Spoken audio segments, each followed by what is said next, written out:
आदाब नाजरीन, डीडी उर्दू के खास प्रोग्राम हेलो डॉक्टर में मैं आदित्य कुमार और मैं रतिका मेहरा आप सभी का इस्तकबाल करते हैं। हेलो डॉक्टर में हम आपको बताते हैं आपकी सेहतमंद जिंदगी का राज, ताकि आप बदल सकें अपने जीने का अंदाज। हर हफ्ते हमारी ये कोशिश रहती है कि हम आपको आपकी सेहत से जुड़ी बातें बताएं ताकि आप रहें सेहतमंद और तंदुरुस्त। अक्सर ये देखा जाता है कि उम्र के बढ़ने के साथ कुछ ऐसी बीमारियां होती हैं जिसे हम भी ये मानते हैं कि अब उम्र बढ़ रही है तो ये बीमारियां तो होंगी ही। और ऐसा ही एक मर्ज है आर्थराइटिस। आर्थराइटिस सीधा हमारे जॉइंट्स पर इफेक्ट डालता है और जिसकी वजह से हमारा चलना फिरना उठना बैठना उसमें हमें तकलीफ़ होती है। और इसीलिए आर्थराइटिस पर बेदारी पैदा करने के लिए हर साल 12 अक्टूबर को वर्ल्ड आर्थराइटिस डे मनाया जाता है। आर्थराइटिस, जिसे हम गठिया भी कहते हैं, ये सिर्फ अब बुज़ुर्गों में नहीं बल्कि नौजवानों में भी देखने को मिल रहा है। वजह है हमारी ख़राब तर्ज़ ज़िंदगी, हमारा मोटापा, मेटाबॉलिज्म और भी बहुत कुछ। तो अगर हम इन छोटी छोटी बातों का ख्याल रखें तो हम आर्थराइटिस से अपने आप को काफ़ी हद तक महफूज रख सकते हैं। तो नाजरीन, अगर आप भी आर्थराइटिस की किसी परेशानी से जूझ रहे हैं या इस पर कोई जानकारी चाहते हैं तो आज की ये पेशकश आप लोगों के लिए बेहद खास है। बस आपको फ़ोन उठाना है और स्क्रीन पर दिए गए नंबर्स पर कॉल करना है। लेकिन उससे पहले आइए देखते हैं ये खास रिपोर्ट।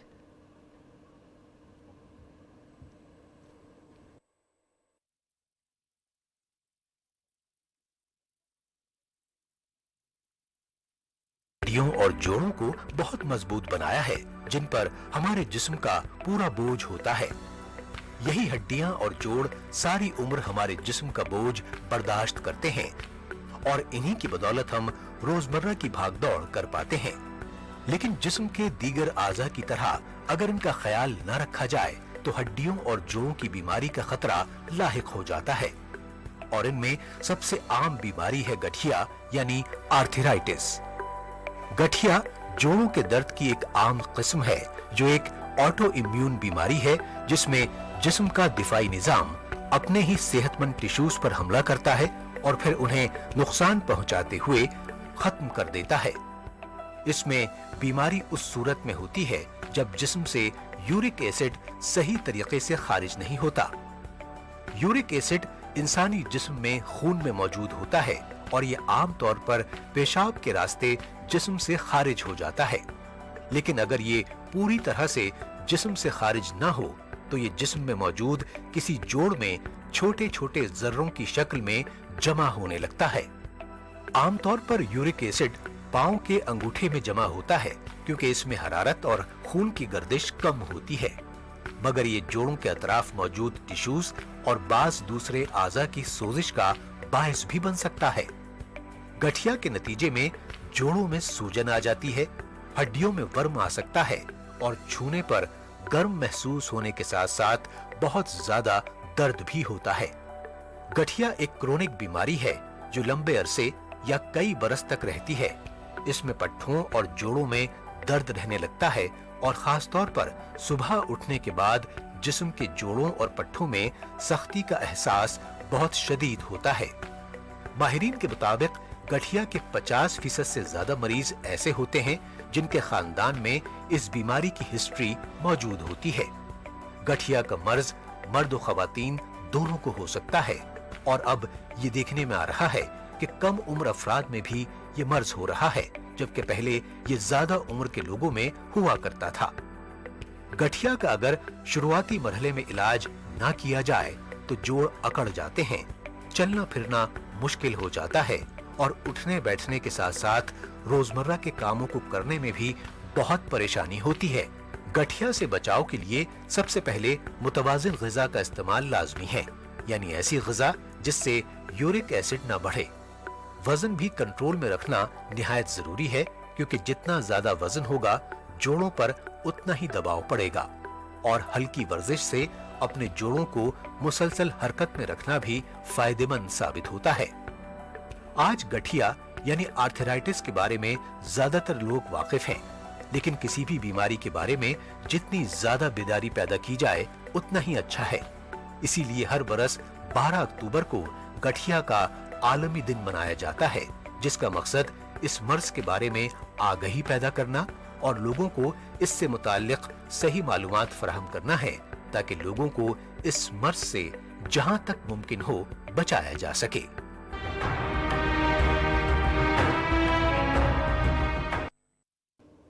जैसे कि हमारी रिपोर्ट में आपने देखा कि ये कहा गया है कि किसी भी मर्ज के बारे में बेदारी जितनी ज़्यादा हो उतना अच्छा है।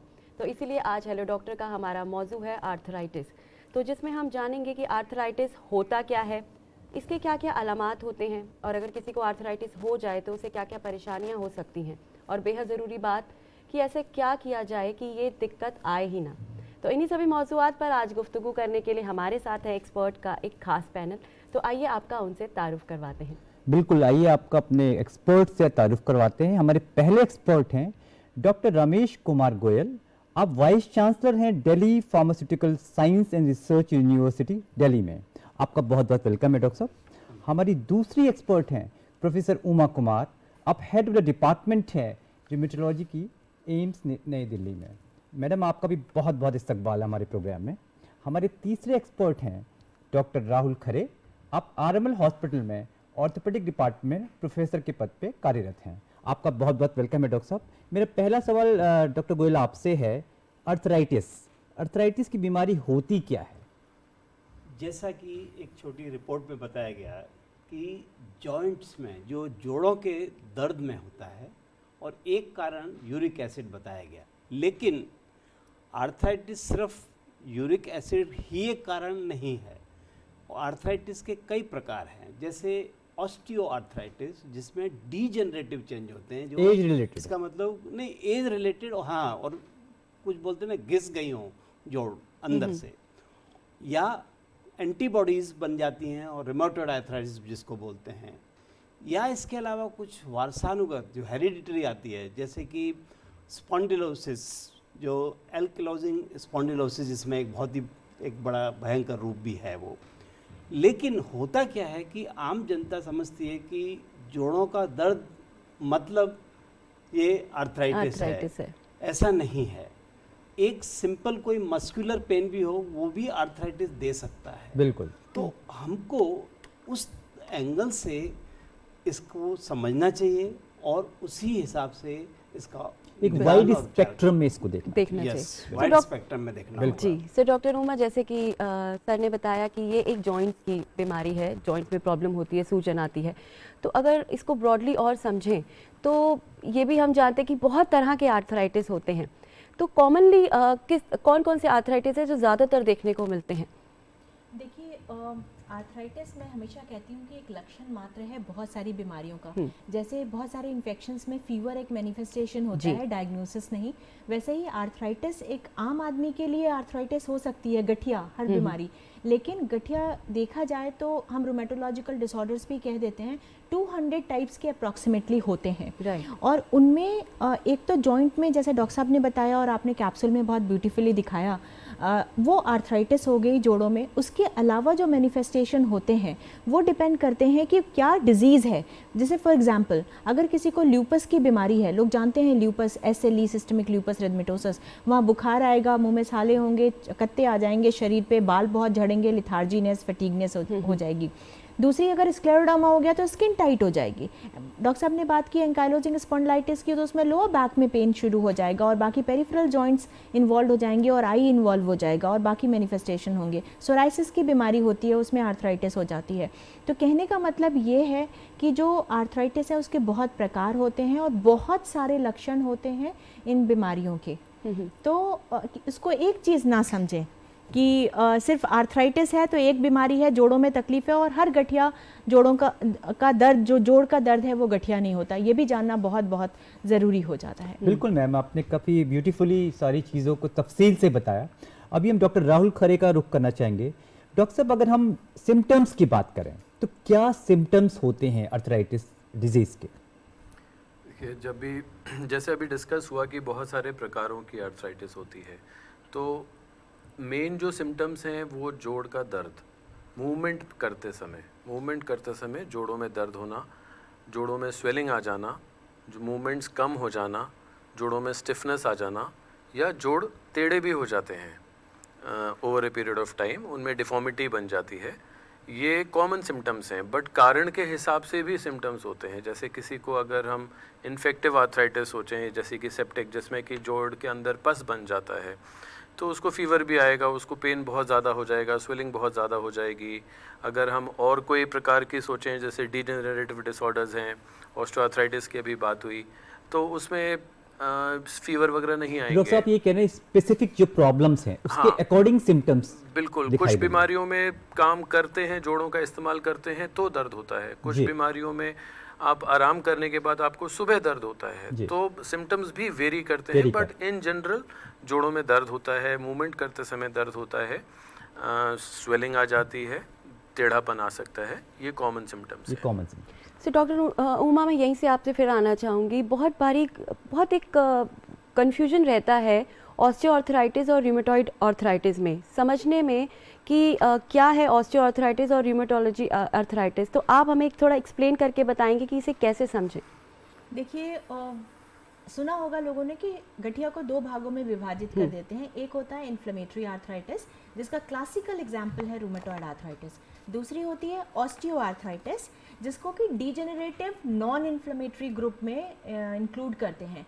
और जो ऑस्टियोआर्थराइटिस है उसे उम्र का गठिया भी कहा जाता है, और कहते हैं लाइफस्टाइल डिजीज़ बन गई है, जिसमें जॉइंट जो है वो हड्डियां घिसती हैं, उसकी वजह से बहुत सारी परेशानियां शुरू होती हैं। और जहाँ रूमेटॉइड आर्थराइटिस है वो ऑटो इम्यून आर्थराइटिस होती है। कुछ ब्लड में ऐसे मार्कर्स हैं जैसे रूमेटॉइड फैक्टर, एंटी-सीसीपी, वो पॉजिटिव आते हैं। और रूमेटॉइड आर्थराइटिस में पेशेंट अगर रेस्ट करता है, सुबह जब सो के उठता है, तो जो जकड़न है वो मोर देन 30 मिनट्स तक प्रेजेंट, 1-2 घंटे भी चल जाती है। जबकि जो ऑस्टियोआर्थराइटिस है तो उसमें कह देते हैं ऐसा जेलिंग फिनोमेना होता है कि थोड़ी देर रेस्ट किया, फिर खड़े हुए तो थोड़ा सा दर्द हुआ, जब 2-4 कदम चल लिए वो तुरंत ठीक हो गया, उसमें प्रोलॉन्ग जकड़न नहीं होती। रूमेटॉइड आर्थराइटिस मल्टी सिस्टम होती है, जिसमें कि लंग्स पे, आँखों पे, स्किन पे, सब जगह असर आ सकता है और लाइफ थ्रेटनिंग हो सकती है। जबकि ऑस्टियोआर्थराइटिस सिर्फ डीजेनरेटिव है, जॉइंट तक सीमित रहती है। अब क्योंकि मरीज चल फिर नहीं पाता तो इसलिए मोटापा आ सकता है और उससे रिलेटेड कॉम्प्लिकेशंस हो सकते हैं। रूमेटॉइड जो है वो आदमी का लाइफ स्पैन कम कर देती है बाई 6 to 10 ईयर्स, और उसमें कोरोनरी आर्टरी डिजीज जैसे हार्ट की बीमारियां, हम इसे कहते हैं कि प्रिकर्सर टू हार्ट डिजीज़ भी है कोरोनरी आर्टरी डिजीज़। तो इतने सारे डिफरेंसेस हैं, और रूमेटॉइड आर्थराइटिस का दवाओं से इलाज संभव है, जो स्पेसिफिक मेडिसिन होती हैं, वाइल ऑस्टियोआर्थराइटिस के लिए प्रीडोमिनेंटली लाइफस्टाइल। मैम अभी आपने जिक्र किया कि प्रिकर्सर है for heart problems, can you please elaborate थोड़ा सा आप उसको अगर हमें। जी, देखिए ऐसा होता है कि जो रूमेटॉइड आर्थराइटिस है वो इन्फ्लेमेटरी आर्थराइटिस, यानी कि शरीर में सूजन वाली अवस्था रहती है हमेशा। ऐसे मरीजों के सिर्फ जोड़ों तक ही सूजन नहीं होती, ब्लड में सर्कुलेट कर रहा होते हैं कुछ ऐसे तत्व जो कि जो ब्लड वेसल्स हैं हमारी, जो जिनमें ब्लड फ्लो करता है, वो नलियां हैं, उनमें भी सूजन आ जाती है। और और ब्लड में कुछ चेंजेस आते हैं, कहते हैं कि लिपिड का जो मेटाबॉलिज्म है वो एबनॉर्मल हो जाता है, डिसलिपिडीमिया हो जाती है। तो वसा जिसे कह देते हैं वो नसों में जमा हो सकता है, और उसकी वजह से जो हार्ट की परेशानियां हैं, ब्लड प्रेशर हो जाता है, डायबिटीज़ हो जाता है। ये पब्लिक जानती है कि जब वसा ज़्यादा हो जाने से ब्लड में और शरीर में एक लो ग्रेड इन्फ्लेमेशन रहने से इस तरह की परेशानियां बढ़ जाती हैं। इसीलिए कहा जाता है रूमेटॉइड आर्थराइटिस का इलाज जल्दी से जल्दी शुरू किया जाए और पूरी इन्फ्लेमेटरी प्रोसेस को, सूजन की अवस्था को पूरी तरह कंट्रोल किया जाए। बिल्कुल, जो हमें वक्त रहते हुए अपना इलाज शुरू करना चाहिए और जो एक्सपर्ट है उनको संपर्क करना चाहिए। इसी बीच हमारे कार्यक्रम को देखते हुए हमारे एक कॉलर जुड़ चुके हैं, आइए उनका सवाल ले लेते हैं। बहुत बहुत वेलकम है आपका हमारे प्रोग्राम में, अपना सवाल पूछिए आप। Hello hello. हाँ जी, अपना नाम बताइए। हेलो। अपना नाम बताइए। हेलो सर, मेरा नाम मोहम्मद वसीम यूपी है। जी हेलो। हाँ वसीम साहब, अपना सवाल पूछिए, डॉक्टर साहब आपको सुन रहे हैं। जी, मेरा नाम मोहम्मद वसीम है और मैं सर मोहम्मद वसीम। हाँ जी, ये जनाब ये कह रहे हैं कि मेरी वालदा है जो, उनको डॉक्टर ने गठुआ बार बताया था, जो कंटिन्यू टैबलेट खाते हैं तो आराम रहता है, और अगर 1-2 दिन गैप कर रहे तो फिर से दर्द होने लगता है बिल्कुल। घुटनों में। अच्छा, तो ठीक है डॉक्टर उमा मैम, आपके सवाल का जवाब। जी देखिए, हम जैसे बात कर रहे हैं कि गठियाबाई बहुत प्रकार की होती है, तो जैसे आप कह रहे हैं कि आपकी मम्मी को ये प्रॉब्लम है, तो उनको हो सकता है ऑस्टियोआर्थराइटिस की प्रॉब्लम हो, जो घुटने में दर्द होता हो। तो मैं ये कहना चाहूँगी कि अगर वाकई उनको ऑस्टियोआर्थराइटिस बताया है तो दर्द की गोलियां बहुत ज़्यादा नहीं खानी चाहिए। अगर उनका वज़न बढ़ा हुआ है तो वज़न कम करना चाहिए। घुटने के आसपास की जो मांसपेशियां हैं उनको एक्सरसाइज द्वारा मजबूत करना चाहिए। और इसके अलावा बाकी की चीज़ें जैसे सिकाई करना, चाहे वो ठंडी सिकाई हो या गर्म सिकाई हो, वो की जाती है। कुछ जेल लगाने के लिए कहते हैं, और जब कभी ज़रूरत हो तो दर्द की गोलियां ली जाती हैं। और अगर बहुत ज़्यादा परेशानी होती है, जब सब कुछ करने के बाद भी आराम नहीं मिल रहा है, तो फिर ज़रूरत पड़ती है ऑर्थोपेडिक सर्जन की, जहां पर वो बताते हैं कि इनको रिप्लेसमेंट की ज़रूरत है या नहीं। जी बिल्कुल, उनकी राय से ही रिप्लेसमेंट की तरफ जाना चाहिए, अपने मन से डॉक्टर को प्रेशराइज नहीं करना। सो डॉक्टर रमेश, मैं आपसे जानना चाहूँगी कि ये कहा जाता है कि अपनी लाइफस्टाइल को बदलना चाहिए। किसी भी बीमारी के लिए लाइफस्टाइल आपका बहुत इंपॉर्टेंट होता है। तो ऐसे भी कोई खाने पीने की चीज़ें होती हैं जो इस सिम्टम्स को ज़्यादा एग्रीवेट करती हैं, बढ़ाते हैं आर्थराइटिस को, या ये वो कौन कौन से खाने की चीज़ें हैं जो इसे कम कर सकती हैं? देखिए, खाने पीने की लाइफस्टाइल डिजीज तो है, लेकिन जैसा जो प्रश्न पूछा है कि वो दवाइयाँ खाते हैं और जिस दिन नहीं खाई उस दिन प्रॉब्लम होती है। तो पहला मैं जैसे बताना चाहूँगा कि दवाओं में भी आपने डॉक्टर की सलाह से शुरू की है या अपने हिसाब से शुरू कर दी है, जी, बहुत ये भी जानना बहुत ज़रूरी है। है।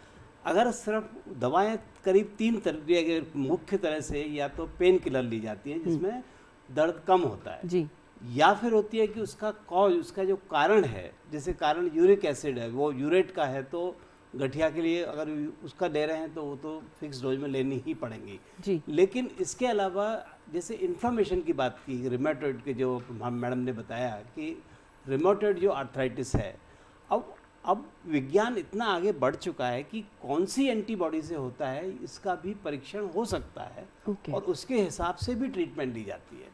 तो एक तरफ से तो जो दवाएं लेते हैं वो दवाओं में थोड़ा संभल के और डॉक्टर के सलाह बिना ना लें, ऐसा पहला तो मैं बेहद ये कहना जरूरी है। चाहूँगा। बिल्कुल ठीक कहा डॉक्टर बिल्कुल, रमेश ने। बिल्कुल, जो भी दवाइयाँ आप लें वो डॉक्टर की सलाह से लें, बिना अपने डॉक्टर की सलाह से कोई भी दवाई का सेवन आप ना करें। तो सवाल को हम आगे दूसरा बढ़ाते हैं। है कि आपने जो पूछा था कि खाने खाने पीने पीने की, जी। अब खाने पीने की चीज़ों में भी एक भ्रांतियाँ भी होती हैं कई बार। जैसे कहा जाता है कि नींबू खाने से ज़्यादा, क्योंकि इसमें एसिड है, उससे और ज़्यादा दर्द हो रहा हो, तो ये चीज़ भी हमको ध्यान में रखनी होगी कि ये एंटीऑक्सीडेंट होते हैं उसके अंदर, यानी vitamin C, vitamin E, vitamin A, ये कुछ विटामिन्स हैं जिनको लेने से विटामिन उससे एक उल्टे ऑक्सीडेटिव स्ट्रेस जो बोलते हैं, ऑक्सीडेटिव स्ट्रेस का मतलब है कि ऑक्सीजन वैसे तो एक प्राणवायु है, लेकिन उसके अलावा जिंदगी की वायु है, लेकिन अगर उसमें एक रेडिकल खरोच है तो हमारी बॉडी में ऐसे चेंजेज आते हैं जिनकी वजह से जैसे रिमेटॉइड आर्थराइटिस या एंटीबॉडी बन जाती हैं। उनको नाश करने के लिए हमारे फूड, जो खाने पीने की चीज़ें वही काफ़ी हैं। तो खाने पीने में जैसे ये मोटा अनाज की भी जैसे हम बात करते हैं, मिलेट्स तो वो की बात मोटा करें। मिलेट्स की, तो मिलेट्स में भी बायोफ्लेवोनॉइड्स की कंटेंट काफ़ी है, वही आपको प्रोटेक्शन दे सकते हैं। बिल्कुल लेकिन कुछ फूड ऐसे भी हैं जिससे रिवर्स इफेक्ट भी हो बिल्कुल, सकता है। यहीं पे मैं आपको रोकना चाहूँगी। एक कॉलर हमारे साथ जुड़ना चाहते हैं।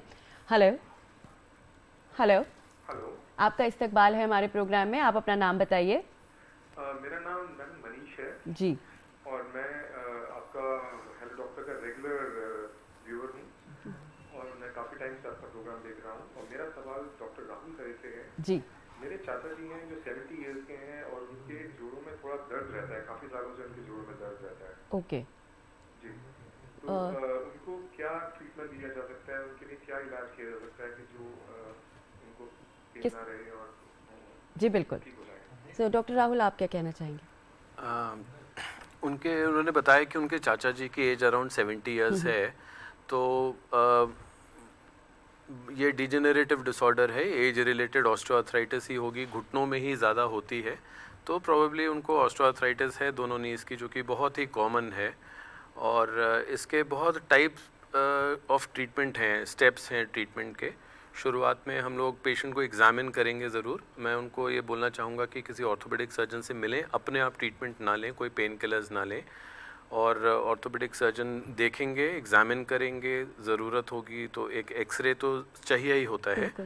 और यहीं पर एक सवाल मैं आपसे और करना चाहूँगी डॉक्टर राहुल, जैसे कि अभी हमने भी बात की कि आजकल ये जो प्रॉब्लम है आर्थराइटिस की, ये सिर्फ अब एज फैक्टर नहीं रह गया है, ये यंग एज से भी स्टार्ट हो रही है ये प्रॉब्लम। तो अगर हम समझे तो क्या छोटी एज से लेके बड़ी एज तक क्या क्या प्रॉब्लम्स हो सकती हैं आर्थराइटिस की? हाँ, आर्थराइटिस इन जनरल तो बचपन में भी हो सकती है। जो नया बच्चा पैदा होता है उसको भी इन्फेक्शन से सेप्टिक आर्थराइटिस, जिसको हम टॉमस स्मिथ आर्थराइटिस बोलते हैं, वो हो सकती है। जब बच्चे थोड़े बड़े होते हैं तो उनको अगर किसी बीमारी की वजह से डिफॉर्मिटी हो जाए तो वो आगे जाके आर्थराइटिस का रूप ले सकती हैं। बच्चों में भी रूमेटॉइड आर्थराइटिस होती है, जिसको जुवेनाइल रूमेटॉइड आर्थराइटिस बोलते हैं। यंग एज जब आते हैं तो रूमेटॉइड आर्थराइटिस, एंकलोजिंग स्पॉन्डिलाइटिस जिसकी अभी डिस्कशन हुआ, वो सब हो सकती हैं। और जैसे एज बढ़ती है तो डिजेनरेटिव डिसऑर्डर्स लाइक ऑस्टियोआर्थराइटिस हो जाती है। तो मैं इनके क्वेश्चन का आंसर मैं ये इसलिए देना चाहूँगा कि एक बार एक्सरेज करा लेंगे तो हमें पता चल जाएगा कि उनके घुटने कितने ख़राब हो गए हैं, वो माइल्ड है या मॉडरेट है या सिवियर है। शुरू में जो अर्ली स्टेजेस होते हैं तो उसमें एक्सरसाइजेस करके, जिसमें कि मसल्स को स्ट्रेंथन करते हैं, खासकर थाई की मसल्स, क्वाड्रिसेप्स को, हैमस्ट्रिंग्स को, अगर एक्सरसाइज करेंगे तो उससे काफ़ी मदद मिलती है। क्योंकि जो बॉडी का वेट है वो जोड़ों से जो जा रहा है नीचे घुटनों से, वो थोड़े मसल्स भी अगर स्ट्रॉन्ग होंगी तो शेयर कर लेती हैं, तो बॉडी वेट थोड़ा शेयर हो जाता है, तो जॉइंट्स की थोड़ी ऑफलोडिंग हो जाती है, तो आगे जोड़ और ज़्यादा नहीं घिसता है, जल्दी ख़राब नहीं होता है। इसके अलावा कुछ पेन किलर्स डेफिनेटली देते हैं। पेशेंट आता ही दर्द की वजह से है तो कुछ टाइम के लिए पेन किलर्स देते हैं। और कुछ मेडिसिन्स भी हैं जैसे डायसिरिन वगैरह है, जो कहते हैं कि थोड़ा कार्टिलेज को दोबारा ग्रो करने की कोशिश करती हैं। तो we can give exercises, medicines, and अगर वेट ज़्यादा है तो लाइफस्टाइल चेंजेस की भी बात हुई कि वेट लॉस करने से भी फ़ायदा होगा। जिन लोगों को थोड़ा और ज़्यादा हो जाती है, आर्थराइटिस बढ़ जाती है, ऑस्टियोआर्थराइटिस, तो हम लोग जॉइंट में apart from all these things we also give some intraarticular injections. जोड़ के अंदर हम लोग इंजेक्शंस लगा सकते हैं। जॉइंट थोड़ा इन्फ्लेम्ड है, एक्यूट स्टेज में है, तो स्टेरॉयड लगा सकते हैं। नहीं तो अगर कोल्ड है ऑस्टियोआर्थराइटिस लेकिन हमें लगता है कि आराम हो जाएगा, तो आजकल विस्को सप्लीमेंट्स आ गए हैं, उनको दिया जा सकता है। अगर अलाइनमेंट का प्रॉब्लम है तो शुरू के कुछ स्टेजेस में हम लोग कुछ छोटी मोटी सर्जरीज भी कर सकते हैं, जिससे बोन्स का अलाइनमेंट जॉइंट का हम नॉर्मल पे ले आएँ। मतलब हर तरह से ऑप्शन अवेलेबल है। जी हाँ, और बहुत ही जब ज़्यादा ख़राब होता है जॉइंट, जब कोई ऑप्शन नहीं रहता, तो फिर हम जोड़ बदल देते हैं। बिल्कुल। डॉक्टर उमा मैम, आपका रुख करना चाहेंगे। आप एक काफ़ी अवेयरनेस फैलाती रहती हैं अर्थराइटिस को लेके पूरे देश भर में, और एम्स का जो रिमेटोलॉजी डिपार्टमेंट है उसके आप फाउंडिंग मेंबर्स में से एक रही हैं। कितनी अवेयरनेस है हमारे देश में, क्योंकि रिमेटोलॉजिस्ट हमारे देश में बहुत सीमित मात्रा में है, अगर मैं गलत नहीं हूँ तो। और दूसरा मैम, इसी में सवाल में जोड़ना चाहूँगा, क्या फ़र्क रहता है रिमेटोलॉजी और ऑर्थोपेडिक सर्जन के रोल्स में रिगार्डिंग ट्रीटमेंट? जी देखिए, पहले तो जहाँ हम बात करें अवेयरनेस की, तो हमारे कंट्री में अवेयरनेस इन बीमारियों को लेके बहुत कम है, क्योंकि इन बीमारियों में ज़्यादा एमरजेंसीज़ नहीं होते, तो इसलिए ज़्यादा लाइमलाइट में और फोकस में नहीं आ पाती हैं। और दूसरी चीज़ ये है कि जो रूमेटोलॉजी है, यानी कि जो गठिया रोग विभाग जिसको कह देते हैं, संधिवातीय विभाग कह देते हैं, तो वो अब बहुत ही एक नया चीज़ है हमारे देश में। और मैं तो हमेशा कहती हूँ कि एक बडिंग स्पेशलिटी है, और क्योंकि जो ट्रेनिंग शुरू हुई है इन डिपार्टमेंट्स में वो पिछले कुछ सालों में शुरू हुई है। हम गांव के, मैं अगर छोटे शहरों की बात करें तो कई लोगों को पता भी नहीं। तो बिल्कुल शहरों में नहीं पता, कुछ डॉक्टर्स को नहीं पता कि रूमेटोलॉजी, जो पुराने लोग हैं उनको नहीं पता कि रूमेटोलॉजी जैसी कोई स्पेशलिटी एग्जिस्ट करती है। क्योंकि अभी इसकी सारी ट्रेनिंग और फॉर्मल एजुकेशन शुरू हुई है, तो पूरा टाइम बहुत लगेगा जब एक एडिक्वेट नंबर ऑफ रूमेटोलॉजिस्ट हमारे देश में अवेलेबल होंगे। लेकिन किसी को डिसहार्टन होने की ज़रूरत इसलिए नहीं है कि ये हाल सिर्फ हमारे देश में ही नहीं है, ग्लोबली यही सिचुएशन है इस स्पेशलिटी की। और दूसरी चीज़, लोगों को पता होना ज़रूरी है कि उनको तकलीफ़ क्या हो रही है। अवेयरनेस जब होगी तो तभी वो रिसोर्सेज को यूटिलाइज़ कर पाएंगे। होता क्या है कि जब किसी को जोड़ों में दर्द होता है तो वो सोचते हैं क्योंकि हड्डियों की बीमारी है तो हड्डी रोग विशेषज्ञ के पास जाते हैं, लेकिन मैं ये बताना चाहूँगी कि जो बेसिक डिफरेंस है एक रूमेटोलॉजिस्ट में यानी कि गठिया रोग विशेषज्ञ में एंड ऑर्थोपेडिक सर्जन में, वो ये है कि जो गठिया रोग के डॉक्टर्स होते हैं उन और उसके स्पेशलिटी में जो बीमारियां आती हैं वो मेडिकली ट्रीट हो सकती हैं, दवाओं से उनका इलाज हो सकता है। लेकिन जो ऑर्थोपेडिक सर्जन्स हैं तो बहुत सारी ऐसी बीमारियां होती हैं, चाहे वो बोन रिलेटेड ट्यूमर हो, चाहे वो कहना चाहिए कंप्रेशन हो, स्पाइनल कॉर्ड कंप्रेशन हो, हड्डी दब रही हो या फिर चोट लगी हो, फ्रैक्चर हुआ हो, इस तरह की जो सर्जिकल करेक्शंस होते हैं उनकी ट्रेनिंग उनको दी जाती है। तो एक र्यूमेटोलॉजिस्ट जो है वो कोई भी इस तरह का काम परफॉर्म नहीं कर सकता। सिमिलरली जो गठिया की बीमारियां होती हैं वो मल्टी सिस्टम होती हैं, जैसे मैंने शुरू में कहा कि लंग्स में, ब्रेन में, हार्ट में, इंटेस्टाइन में, सब जगह उनका असर आ सकता है। दवाइयाँ जो दी जाती हैं उनके अपने अलग एडवर्स इफेक्ट होते हैं। तो जब हम दवाइयाँ देते हैं तो मॉनिटर करते हैं उन एडवर्स इफेक्ट के लिए कि लिवर पे तो असर नहीं आ रहा, किडनीज पे तो असर नहीं आ रहा। तो इस करके जो मेडिकल स्पेशलिस्ट हैं उनके पास जाना चाहिए अगर किसी को गठिया बीमारी होने बिल्कुल का मैम, शक है। आप बताना ये चाह रही हैं कि आप लोग मेडिसिन के थ्रू करते हैं, ऑर्थोपेडिक सर्जन सर्जरी के थ्रू करते हैं, मोटा मोटा अगर हम मोटा मोटा अगर समझें तो ये एक कॉलर है हमारे साथ जुड़ना चाहते हैं। हेलो हेलो प्रणाम सर। जी, आपका इस्तकबाल है हमारे प्रोग्राम में, आप अपना नाम बताइए। हाँ, मैं श्रीमान जी हरिराम यादव बोल रहा हूँ, पारस नगर, अहमदाबाद, गुजरात से। जी, आपकी क्या उम्र है और अपना सवाल पूछिए। मेरी वाइफ की समस्या है श्रीमान जी। क्या उम्र है आपकी वाइफ की? ये है इस समय 57 साल का। 57 साल। जी, अपना सवाल पूछिए। हाँ, उसको सर कमर और पैर से उठ नहीं पा रही है और कोई भी जोड़ काम नहीं कर रहा है और अपने हाथ से कुछ भी सामान नहीं पकड़ पा रही है। अच्छा, जोड़ों की दिक्कत है। बैठना, शौच जाना सारा बंद हो गया है। ओके। सो डॉक्टर राहुल, इनकी जॉइंट्स की प्रॉब्लम है, तो आप क्या कहना चाहेंगे? आप कोई टेस्ट वगैरह आपने करवाया है? आपने कोई टेस्ट करवाए हैं पहले? हाँ, मैं करवाऊंगा और पहले के टेस्ट सारे लाया हूँ सर। अच्छा, ठीक है डॉक्टर राहुल, आप। हाँ, इन्होंने बताया कि इनकी वाइफ की एज 57 है और उनको सभी जॉइंट्स में पेन होता है, बैक पेन भी होता है। तो it could definitely be a rheumatological disorder, वो हो सकता है क्योंकि काफ़ी जॉइंट्स इन्वॉल्व हैं इसमें। और इसके अलावा इनको ऑस्टियोपोरोसिस भी हो सकता है अगर बैक पेन है तो, अपार्ट फ्रॉम द रिमेटोलॉजिकल इन्होंने डिसऑर्डर। कहा कि टेस्ट भी शायद इन्होंने करवाए हैं। हाँ, करवाए हैं, तो उसमें डेफिनेटली अगर उन्होंने किसी ऑर्थोपेडिक सर्जन या रिमेटोलॉजिस्ट को दिखाया होगा तो रेलेवेंट इन्वेस्टिगेशंस इनको कराने की ज़रूरत है। ऐसे आई थिंक फ़ोन पे हम इतना नहीं बता पाएंगे इनको। आपने किसी डॉक्टर को दिखाया है? किसी तरह से डॉक्टर ने आपको कुछ बताया है? हेलो, आई थिंक वो लाइन पे है नहीं। नहीं। हेलो,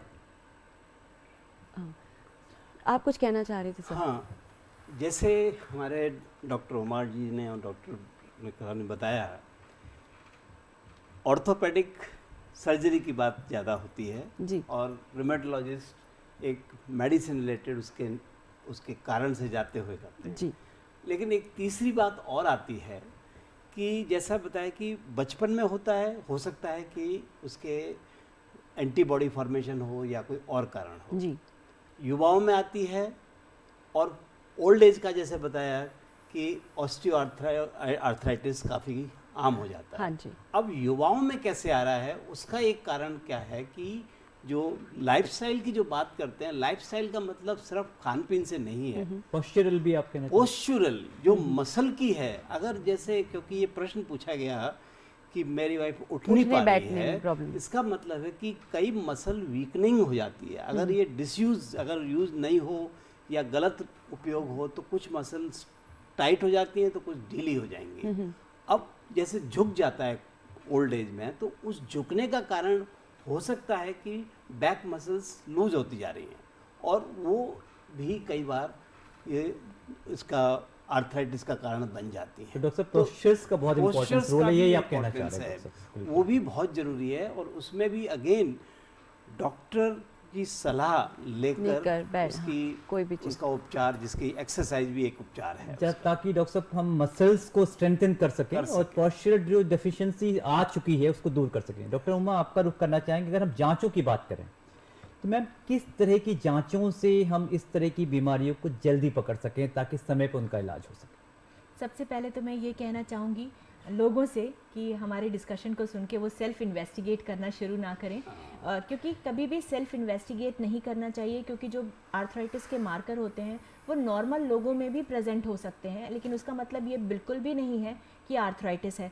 कभी कभी लोग test rheumatoid factor, anti CCP, ANA, ANCA ये सब करा लेते, HLA-B27 ये सारे टेस्ट करा के आ जाते हैं, और उनको कभी कभार दर्द हुआ होता है और टेस्ट पॉजिटिव होता है तो वो मानने को राजी नहीं होते कि हमें आर्थराइटिस नहीं है जब हम उन्हें बताते हैं। तो टेस्ट में मैं ये कहना चाहूँगी, कुछ ऐसे जितने भी टेस्ट अवेलेबल हैं हमारे डोमेन में, वो सरोगेट मार्कर्स हैं, यानी कि रूमेटोलॉजी एक प्योर क्लिनिकल स्पेशलिटी है जहाँ पर आपसे डिटेल्ड हिस्ट्री ली जाती है। डॉक्टर आपसे बहुत कुछ पूछते हैं कि आप परेशान हो जाते हैं, आपको एग्जामिन किया जाता है, एक इम्प्रेशन बनाया जाता है, उसके बेसिस पे जो हम सस्पेक्ट करते हैं तो कुछ टेस्ट आपको एडवाइस करते हैं। कुछ टेस्ट के मैंने आपको नाम लिए, इसके अलावा बहुत लंबी लिस्ट होती है। कुछ रेडियोलॉजिकल इन्वेस्टिगेशंस होते हैं, एक्सरे करवाए जाते हैं जहाँ ज़रूरत होती है, MRI करवाया जाता है, एंजियोग्राफी कराई जाती है जहाँ ज़रूरत होती है, और भी बहुत सोफिस्टिकेटेड टेस्ट होते हैं। लेकिन खुद कभी अपने आप बिना डॉक्टर की सलाह के टेस्ट करवाने की कोशिश ना करें। दूसरी चीज़ ये है कि कई बार हम देखते हैं कि लोग अपने MRI खुद करवा के आ जाते हैं, बहुत सारे एक्सरेज लेकर आ जाते हैं, उनके रिस्ट में दर्द है तो हाथ का एक्सरे हो गया, पैर में दर्द है पैर का हो गया। ऐसा भी ना करें, क्योंकि अगर आर्थराइटिस है और एक जगह है तो वो दूसरी जगह भी वही होगी। एक्सरे कराने के भी बहुत कुछ डेफिनेट इंडिकेशंस होते हैं, और बार बार ये कराने से आप अपने पैसे भी वेस्ट करते हैं और अपने एफर्ट्स भी वेस्ट करते हैं। जो मेडिकल सिस्टम है जो ऑलरेडी बर्डनड है उस पर भी भार पड़ता है। मैम कुल मिला के आपका बातों का लब्बो-लुबाब यही है कि बेवजह टेस्ट ना कराएं, अपनी मर्जी से एक्सपर्ट्स की सलाह से कराएं, ताकि आपका पैसा भी बचे और बीमारी भी ठीक हो जाए। बिल्कुल। इस बीच हमारे सारे कॉलर जुड़ चुके हैं, आइए उनको सवाल ले लेते हैं। बहुत बहुत इस्तकबाल है हमारे प्रोग्राम में आपका, अपना सवाल पूछिए। हेलो, क्या आप हमें सुन पा रहे हैं? हेलो, हाँ जी, आप हमें सुन पा रहे हैं? हाँ जी। हाँ, अपना नाम बताइए। मेरा नाम सिम्पल है। जी, अपना सवाल पूछिए। हेलो। हाँ जी मैडम, अपना सवाल पूछिए। सर आपकी आवाज़ नहीं आ रही। अब आ रही है? हेलो, आप हमें सुन पा रही है मैडम? हेलो। हाँ, हमारी आवाज सुनाई दे रही है आपको? आपकी आवाज़ बहुत लो है। अच्छा, आप क्या आप हमें सुन पा रही हैं? हाँ हाँ। जी, आप अपना सवाल पूछिए, आप क्या जानना चाहती हैं? मैं ये पूछना चाहती हूँ कि मेरे भाई के नीज में बहुत स्वेलिंग है। नीज में? वो और उसका HLA-B27 भी पॉजिटिव है। आप अच्छा, नीज में स्वेलिंग है और HLA-B27 पॉजिटिव है। ओके ओके, आगे पूछिए। हेलो। हाँ जी, आगे पूछिए, आगे। हाँ, तो किस वजह से हो सकता है ये? अच्छा, उसका क्या वजह हो सकती है? देखिए, इनकी पूरी क्लियरली तो वॉइस नहीं सुनाई आ रही थी, लेकिन जो समझ में आया इतना सुन पाए कि इनके नी में स्वेलिंग है और HLA-B27 अगर पॉजिटिव है तो एक HLA-B27 रिलेटेड आर्थराइटिस हो सकती है। उनके कमर में दर्द अगर रहता है तो हम इसको स्पॉन्डाइलो आर्थराइटिस की कैटेगरी में फिट कर देते हैं। ये एक इन्फ्लेमेटरी आर्थराइटिस होती है और इन्फ्लेमेटरी आर्थराइटिस का स्पेसिफिक इलाज होता है। बहुत सारी दवाइयाँ अवेलेबल हैं इसके ट्रीटमेंट के लिए। अगर आपने डॉक्टर को कंसल्ट नहीं किया है, दवाई शुरू नहीं हुई है, तो आप जाके प्रेफरेबली रूमेटोलॉजिस्ट को कांटेक्ट करें। अगर वो अवेलेबल नहीं है तो आप फिजिशियन को कांटेक्ट करें, और लेकिन इलाज ज़रूर करवाएं इससे पहले कि कोई डिफॉर्मिटी डेवलप हो। बिल्कुल जी। एक ईमेल है हमारा, एक आया है, ये है राम अवतार जी हैं जयपुर से, और ये जानना चाहते हैं, इनकी उम्र है 45 साल। ये कह रहे हैं कि एक्सरसाइजेस कहा जाता है जब भी डॉक्टर्स के पास हम जाते हैं करने के लिए, और उनके बहुत पेन रहता है और पेन किलर्स भी बहुत ज़्यादा लेते हैं, क्योंकि पेन जो किलर्स हैं, दवाइयाँ, ये इसका सबसे पहला एक ऑप्शन होता है। तो ये जानना चाहते हैं कि क्या आगे जब उनकी उम्र और बढ़ेगी तो क्या ये पेन किलर्स जो ये मेडिसिन्स हैं, क्या उनको कोई साइड इफ़ेक्ट्स दे सकती हैं? निश्चित रूप में पेन किलर्स साइड इफ़ेक्ट करेंगे, ये तो आप भूल जाइए। जब जहर बात है। हाँ, और ये तो किडनी फेलियर भी तक चली जाती है। बिल्कुल। तो पहली बात तो मैं कहना चाहूँगा कि एक्सरसाइज ज़रूरी है, लेकिन कौन सी एक्सरसाइज कितनी लेवल तक करनी है, इसकी भी सलाह एक स्पेशलिस्ट से लेनी चाहिए। डॉक्टर अगर बार बार नहीं जा पा रहे हैं, इवन फिजियोथेरापिस्ट सपोर्टिंग में, डॉक्टर की सलाह तो पहले लेनी ही होगी। चाहे आप किसी जिम इंस्ट्रक्टर को भी जानते हो तो सिर्फ जिम इंस्ट्रक्टर सही नहीं है, आपको डॉक्टर की सलाह के बाद में जिम से इंस्ट्रक्टर से बात करनी होगी, बिल्कुल, जिस ताकि जो एक भी- प्रॉपर एक सलाह मिल क्योंकि ये ऐसी चीज़ है कि आपको एक डॉक्टर ही बता सकता है कि हड्डियाँ किस तरफ या कौन सी मसल किस डायरेक्शन में आपको परेशान कर रही हैं। एक सवाल और आता है इसमें कि कितनी दवाइयाँ ली जाएं, मतलब कब तक दवाई ली जाए? मैं तो कहूँगा कि दवाई ना ले सके तो सबसे अच्छा है। अब दवा का इवन जब मैं बता रहा हूँ कि एक्सरसाइज भी आपको लिमिट में होगी, या फिर एक्सरसाइज कई बार क्या होता है कि जैसे फिजियोथेरेपी के पास जाते हैं तो वो बोलते हैं नहीं हम दवाई अलाउ नहीं करेंगे। नहीं, अगर ज़रूरत है, अगर उसमें साइटोकाइंस है या कोई चीज़ें रिलीज हो रही हैं तो इन्फ्लामेशन को कम करने के लिए उस समय देनी पड़ेगी, तो उसमें कोई बुराई नहीं बिल्कुल, है। तो आप कह रहे हैं कि Limited। सलाह एक्सपर्ट की बेहद ज़रूरी Experts है, की बहुत ज़रूरी उसके बगैर नुकसान उसके ये बगैर चीज़ें हो नुकसान सकती हैं। इस बीच हमारे सारे कॉलर जुड़ चुके हैं, आइए उनका सवाल ले लेते हैं। आपका बहुत बहुत इस्तकबाल है हमारे प्रोग्राम में, अपना सवाल पूछिए। हेलो। हेलो। हाँ जी, अपना, हाँ जी नमस्कार, हाँ जी नमस्कार, अपना सवाल पूछिए। मैं सबसे पहले तो कहना चाहूँगा कि आपके जो प्रोग्राम है बहुत अच्छा प्रोग्राम है। थैंक यू, इसे मैं हर सप्ताह देखता हूँ और बहुत सारी नई नई जानकारियाँ मुझे मिलती हैं आपके प्रोग्राम से। शुक्रिया इसके लिए शुक्रिया। बहुत बहुत आभार प्रकट करता हूँ अपना। हम अपनी मेरा सवाल उमा पूरी कुमार टीम जी की से- तरफ से उमा आपको कुमार जी से थैंक यू कहना चाहेंगे। जी धन्यवाद, आपका भी धन्यवाद।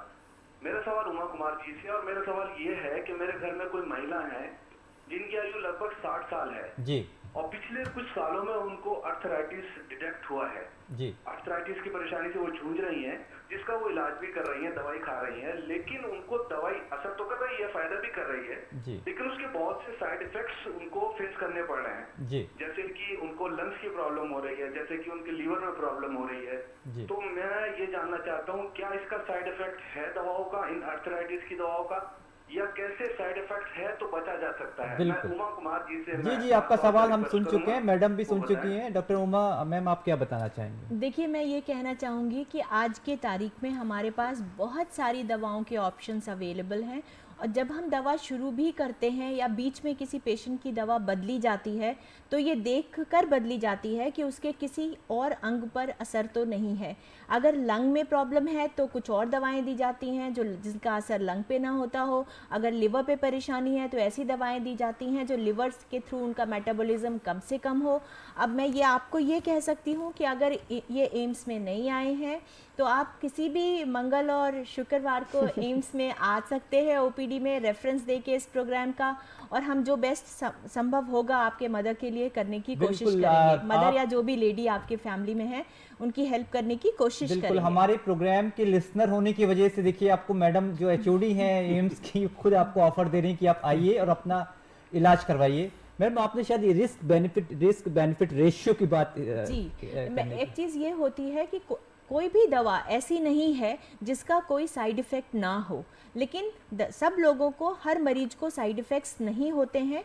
बहुत सारे पेशेंट पूरी उम्र गुजर जाती है गठिया की दवाई लेते हुए, जो कि सब जानते हैं कि बहुत लंबे समय तक लेनी पड़ती है और लेनी चाहिए, क्योंकि सूजन को कम करना है शरीर में, नहीं तो दूसरी परेशानियां बढ़ जाएंगी। तो दवाओं को ऐसे दिया जाता है जिससे कि साइड इफ़ेक्ट्स कम से कम हो, और हर 3 से 6 महीने के अंतराल पे हम मरीज को बुलाते हैं कुछ टेस्टों के साथ। वो इसलिए कि कहीं किसी दवा का गलत असर तो नहीं आ रहा है कुछ ऑर्गन्स पे।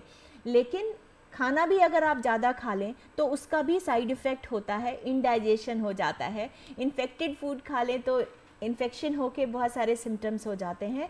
तो दवाएं अगर जुडिशियसली यूज़ की जाएं तो वो वरदान है और मरीज के ठीक होने के लिए है। बिल्कुल मैम, इसी के साथ अपना मैसेज भी आप इसमें ऐड कर दीजिए, क्योंकि प्रोग्राम का समय लगभग समाप्त हो चुका है। जी, मैं कहना चाहूँगी कि गठिया, हर जोड़ का दर्द गठिया नहीं होता है, लेकिन अगर किसी को गठिया की परेशानी है या उसका शक है तो आप डॉक्टर को मिलें, और जो दवाइयाँ दी जाती हैं उन दवाइयों को लें। आज के दिन में बहुत सारे ट्रीटमेंट ऑप्शंस अवेलेबल हैं जिनसे कि पेशेंट दवाओं को लेते हुए नॉर्मल ज़िंदगी जी सकता है। बिल्कुल। And be happy always and positive. शुक्रिया। बिल्कुल। डॉक्टर राहुल, मैं आपसे ये पूछना चाहूँगी कि आपके मैसेज के साथ एक्सरसाइजेज की अभी हमने बात की, लेकिन समटाइम्स क्या होता है, एक्सरसाइजेज आप कहते हैं और रिकमेंड करते हैं, बट पेशेंट आता है और कहता है एक्सरसाइज हो नहीं रही है, फिर भी डॉक्टर हमें एक्सरसाइजेज करने के लिए बोल रहे हैं, तो उनके लिए आप क्या कहना चाहेंगे? कितनी इंपॉर्टेंट है एक्सरसाइज करना, और अगर नहीं हो पा रहा है तो कैसे, क्या करें?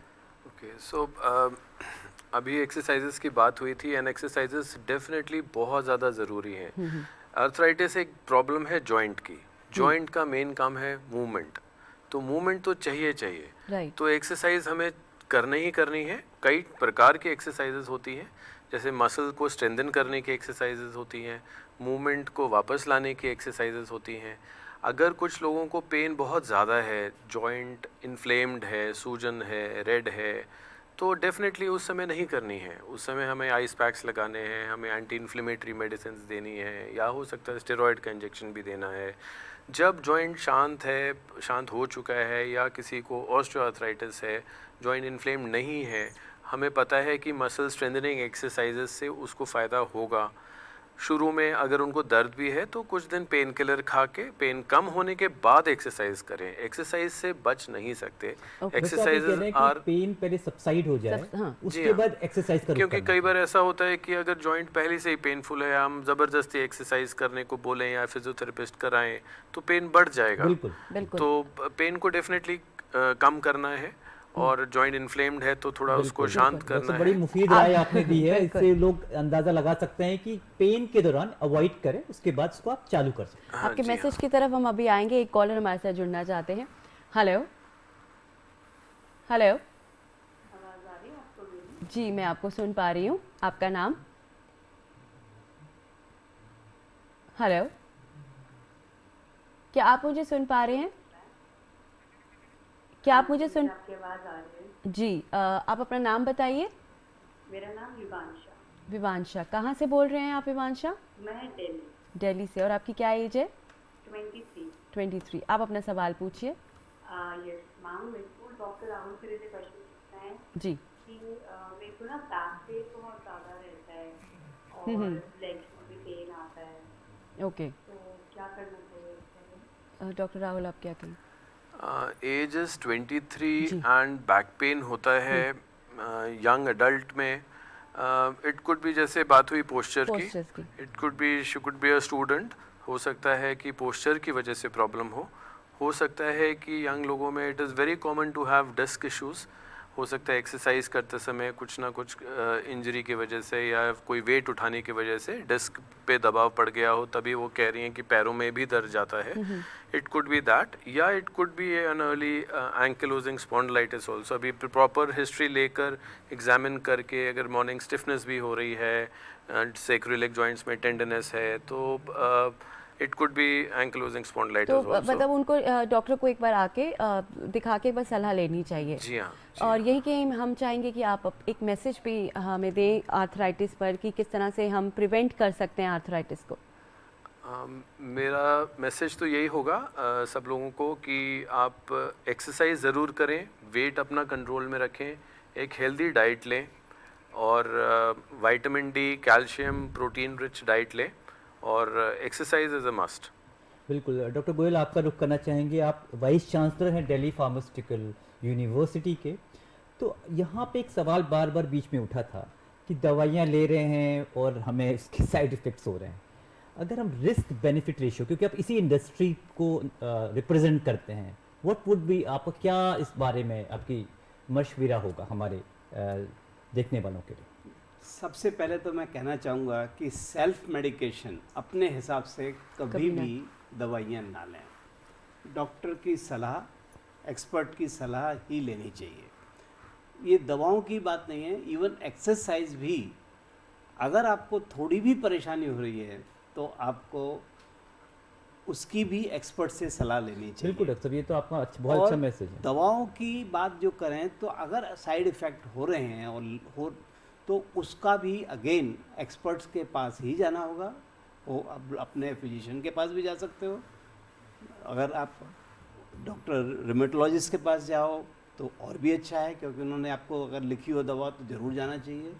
लेकिन खुद लेकिन डॉक्टर साहब यहाँ लेना पे एक चाहिए। छोटा सा सवाल मैं अपने व्यूअर्स की तरफ से पूछना चाहूँगा। आमतौर पे लोग को थोड़ा बहुत शिकायत होती है, हालांकि हमारे एक्सपर्ट इतने हाईली क्वालिफाइड है जिनको हम एक्यूमेंट पे हम शक कर ही नहीं सकते, लेकिन वहीं पे आपने मैसेज तो हमें दे दिया कि बगैर किसी एक्सपर्ट की सलाह के नहीं लेना चाहिए। We have already taken your message. यहीं पे आप थोड़ा सा ये बता दीजिए, कोई भी दवा हम लेते हैं तो उसके जो साइड इफेक्ट्स हैं वो ऑलवेज उसके फायदे से कम होते हैं, इस बारे में आप क्या कहना चाहेंगे? नहीं, ऐसा तो नहीं कहूँगा कि फ़ायदे से ज़्यादा साइड इफ़ेक्ट होते हैं। नहीं, मैं कह रहा हूँ कम होते हैं। कम होते हैं, हाँ। वो आपको अगर उसका आजकल क्या है, गूगल आ चुका है, नई जी। यूनिवर्सिटी आ चुकी है, तो सबको ये समझता है कि गूगल पे जाकर देखते हैं अरे इतने साइड इफेक्ट हैं, जबकि होते नहीं है, बिल्कुल। जैसे डॉक्टर उमा जी ने बिल्कुल, बताया। बिल्कुल। हाँ, कुछ इफेक्ट जब होती हैं तो उनको अटेंड करना चाहिए और उसके हिसाब से वो एड्रेस की जा सकता है। address की जा सकती है। बिल्कुल। आप सभी का बहुत बहुत शुक्रिया। आप आज हमारे प्रोग्राम में आए। एक बार हम सम अप कर देते हैं आपके मैसेजेस को। तो डॉक्टर उमा ने कहा कि कोई भी जोड़ का दर्द जो होता है वो गठिया नहीं होता, बहुत ही इंपॉर्टेंट बात है। ट्रीटमेंट अवेलेबल है, ट्रीटमेंट करवाइए और खुश रहिए, बी हैप्पी। डॉक्टर राहुल ने कहा कि एक्सरसाइजेस इंपॉर्टेंट हैं, अगर एक्सरसाइजेस नहीं भी हो पा रही हैं तो धीरे धीरे कोशिश करिए, पर ज़रूर करिए एक्सरसाइज, और एक हेल्दी डाइट लीजिए जिसमें कैल्शियम, प्रोटीन सब कुछ हो।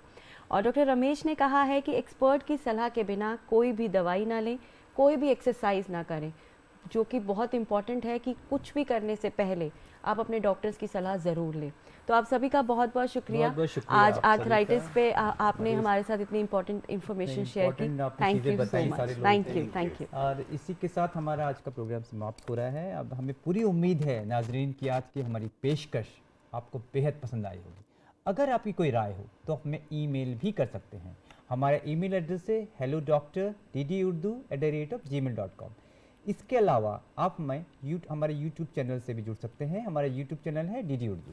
और अब अपनी मेज़बान रतिका मेहरा और आदित्य कुमार को दीजिए इजाज़त। अगले हफ्ते आपसे फिर मुलाकात होगी एक नए मौजू पर। तब तक अपना और अपनों का ख्याल रखें और आपको छोड़े जाते हैं टिप ऑफ द वीक के साथ। आदाब। आदाब।